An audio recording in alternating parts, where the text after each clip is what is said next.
बिस्मिल्लाहिर्रहमानिर्रहीम अस्सलामुअलैकुम वरहमतुल्लाहि वबरकातुहू। उम्मीद है दोस्तों सब खैर आफिस से होंगे। आज के अपने इस वीडियो के अंदर हम CS201 introduction to programming summer 2024 assignment number 1 को कंप्लीट सॉल्व करेंगे।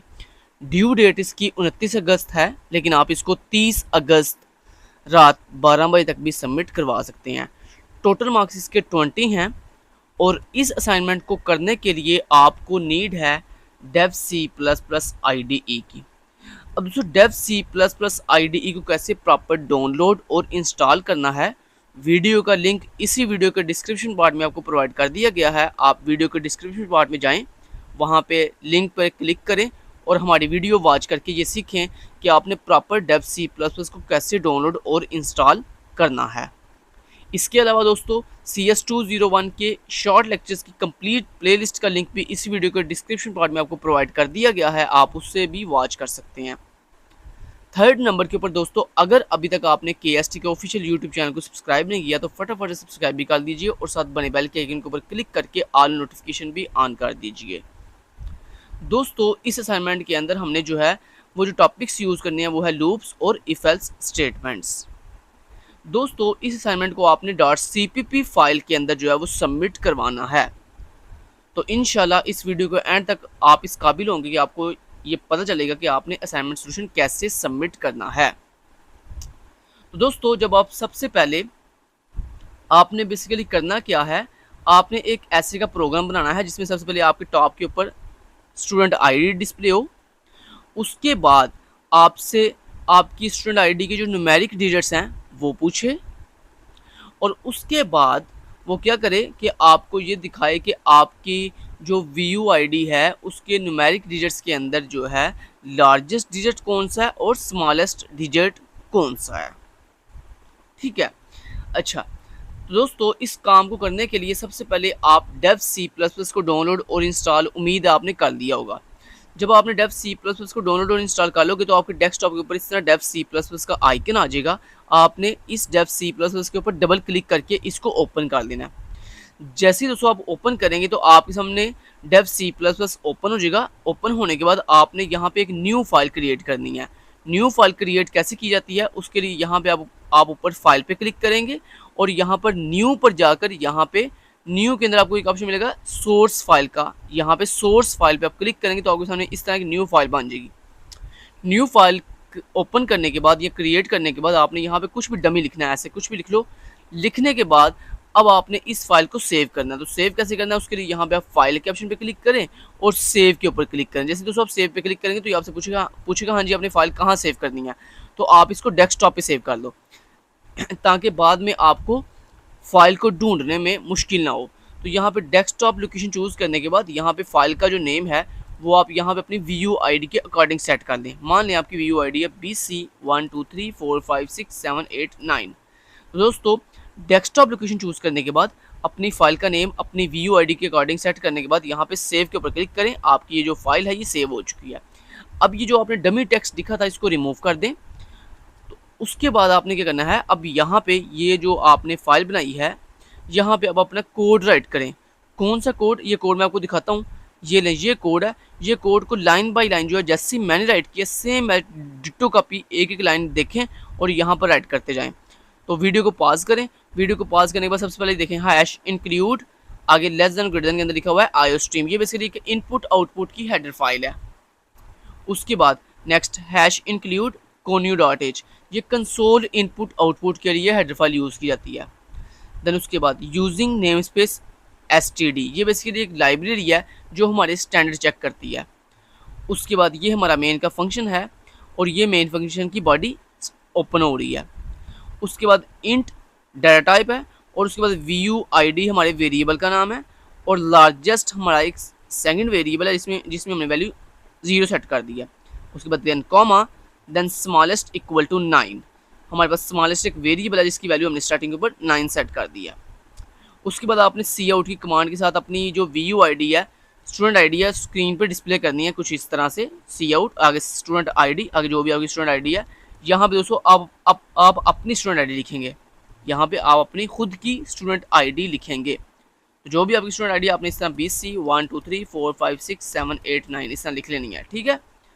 उसके बाद देन आपने फिर अगेन सी आउट के अंदर एक मैसेज देना है, क्या बोला, \n आपकी न्यू लाइन में जाने के लिए यूज़ होता है।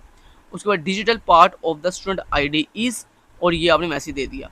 उसके बाद आपने सी इन के साथ अपनी स्टूडेंट आईडी टेक करनी है, ठीक है। और उसके बाद वाइल लूप लगानी है, ठीक है। ये वाइल लूप की बॉडी ओपन हो रही है, ओके। और उसके बाद आपने यहाँ पे लिखा VUID ग्रेटर देन 0 की, जब तक VUID की जो वैल्यू है जब तक वो 0 से बड़ी है तब तक ये लूप चलती रहे। उसके बाद int digit equal to VUID mod 10, ये क्या करेगा, ये आपने जो भी इसको VUID दी है उसको मार्ड, उसका 10 पे ऊपर मार लेगा। तो मार लेने से क्या होगा कि आपकी VUID का जो भी लास्ट डिजिट है वो इसको मिल जाएगा, डिजिट वाले वेरिएबल को। उसके बाद देन क्या होगा, हम इफ़ के साथ चेक करेंगे क्या हमारा डिजिट है क्या वो लार्जेस्ट वेरिएबल की वैल्यू से बड़ा है। अगर तो बड़ा है तो हमने क्या किया, लार्जेस्ट के अंदर अपने डिजिट की वैल्यू सेट कर दी।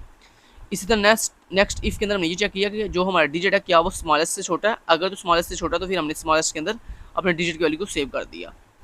उसके बाद हमने VUID को डिवाइड किया 10 के ऊपर। इससे क्या होगा, हमारा जो लास्ट वाला डिजिट है वो रिमूव हो जाएगा और जो न्यू VUID होगी वो हम VUID वाले वेरिएबल के अंदर स्टोर कर देंगे।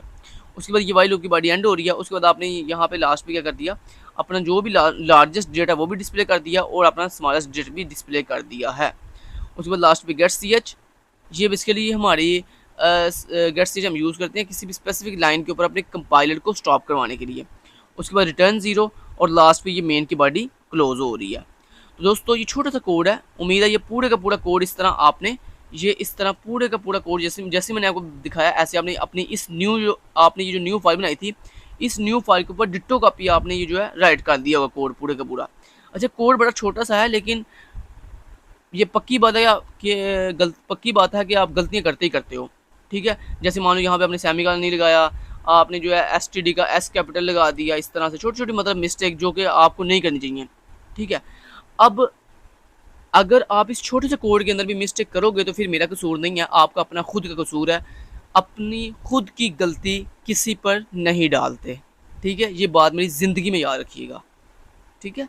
तो आप खुद ब्लंडर करते हो, जैसे यहाँ पे देखो मैंने VUID स्मॉल में लिखा हुआ है, यहाँ पे आप क्या करोगे, आप यहाँ पे ऐसे V कैपिटल डाल दोगे। बाद में देखो जैसे आपने V कैपिटल डाला यहाँ पे आपने इसको कंपाइल करोगे तो ये देखो एरर आएगा, यहाँ पे देखो एरर जी ये एरर आ गया। अब आप सोच रहे हो हाँ एरर पता नहीं क्यों आ गया, ठीक है। KST लड़ने का तो कोई एरर नहीं था, मेरा एरर है, इसका मतलब KST ने हमेशा धोखा किया है, ऐसे कर दिया फलां कर दिया, ठीक है। बड़े से मतलब आपके बैड मतलब बकवास कमेंट्स होते हैं कि जो कि मानने के भी काबिल नहीं होते हैं कि यार ये अजीब लोग हैं।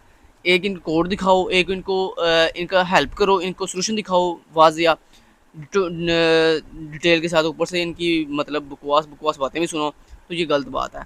तो इसलिए अपनी पूरी आंखें खोल कर जो है कोड राइट किया करें, बजाय इसके के बाद में आप जो है अपना टाइम भी वेस्ट करें और बाद में आप कहें जी KST ने हमारा टाइम वेस्ट कर दिया। हालांकि KST का इसमें कोई कसूर नहीं था, आपका अपना खुद का कसूर था कि आपने क्या किया हुआ है कि कोड ही गलत राइट किया, मतलब कोड को लिखते हुए मतलब आपकी आंखें बंद थी कि आपने सही से देख के लिखा ही नहीं है, ठीक है। वो कहते हैं नकल के लिए भी अकल की ज़रूरत होती है, तो कोड लिखते हुए केयरफुल लिखते हैं। जैसे डिटो कॉपी लिखा है ऐसी कोड को लिखना है, जहाँ पे स्मॉल चीज़ है वहाँ पे स्मॉल, जहाँ पे कैपिटल है वहाँ पे कैपिटल, ठीक होगा जी। तो उम्मीद करता हूँ इस तरह आपने एक न्यू फाइल जो है बना ली है और यहाँ पे कोड लिख लिया। अब दोस्तों मैं आपको दोबारा इसको कंपाइल करके दिखाता हूँ। ये देखें मैंने यहाँ से कंपाइल एंड रन किया और ये आपके सामने देखें ये आउटपुट आ गई है। ये देखें सेम डिटो कॉपी जैसे सर ने आउटपुट दिखाई थी, देखें वैसे सेम आउटपुट है। ये मैं आपको दिखा भी देता हूँ, ये देखें ज़रा, ये जैसे सर ने मैं दिखाई थी वैसे देखो डिटो का भी आउटपुट वैसे आई है, ये देख रहे हो। अच्छा जी ठीक हो गया। अच्छा यहाँ पे अब दोस्तों आपको ये पूछ रहा है digital part of the student ID is. अब आपने यहाँ पे अपनी इसको VUID बतानी है, VUID की लेकिन न्यूमेरिक डिजिट बताने हैं। शुरू में जो BC है ना वो नहीं बताना, सिर्फ अपनी VUID के लास्ट वाले जो 9 न्यूमेरिक डिजिट्स हैं ना वो बताने हैं। मैंने इसको बताया 220 मान लो 1 2 3 4 5 6 7 8 9 एंटर प्रेस किया और वो देखो the largest digit is 9, the smallest digit is 1। उसके बाद एंटर प्रेस करते हैं, ले सॉफ्टवेयर बंद हो गया। अब दोस्तों आपने सबमिट क्या करवाना है LMS के ऊपर वो बता देता हूँ। तो आपको याद होगा कि मैंने आपको जब ये जो आपने ये जो न्यू फाइल बनाई थी, ये आपने न्यू फाइल कहाँ सेव की थी, डेस्कटॉप के ऊपर। तो चलते हैं डेस्कटॉप पे। ये देखें जनाब ये हमारा डेस्कटॉप है। यहाँ पे देखें ये देखें आपने ये जो CPP की फाइल सेव की थी अपनी कोड वाली, देखें ये वो फाइल पड़ी हुई है जहाँ पे ये देखें उसके ऊपर CPP लिखा आ रहा है। यहाँ पे 2 फाइल्स हैं। ये जो फाइल है दोस्तों ये बेसिकली आपकी EXE फाइल होती है, आउटपुट फाइल होती है, इसको डिलीट कर दें।